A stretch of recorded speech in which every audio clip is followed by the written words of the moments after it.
อ้าวสบายดีเชียว สบายดีเชียวเป็นไรกูมึงบ่ตายยังมึงเนาะ เว้าไปมึงก็ได้ เป็นอะไรได้ยินข่าวว่าจะเอาเมียเหรอ ก็ว่าสิเอาเมียแล้วเด็กก็เอาซองมาให้มึง โอ้ เด็ก มาแต่งอยู่ใช่นี่ แต่งอยู่ลาวนี่เลยนี่ก็แต่งอยู่ใช่ บ่แม่นกูถามว่ามึงสิแต่งโรงแรมบ่อยู่เงินมึงบ่หรือเงินผู้สาวนะ โอ้แต่งเงินเมียกู แต่งเงินเมียมึง แม่นละ เงินเมียมึงอยู่ไส เอาก็อยู่ทะลวงเด้เชียวไก่ไฟแดงเด้ ไกลไฟได้โอ้เงิน2ชั้นเหรอ สั้นเดียว ชั้นเดียว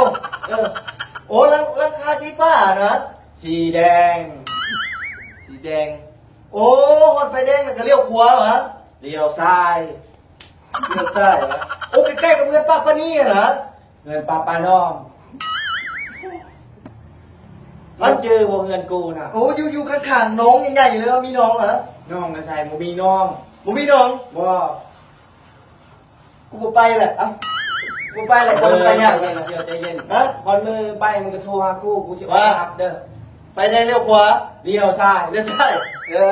ขอบใจเดี๋ยวกูสิไป เออ ขอบใจ ไปเด้อ โอเค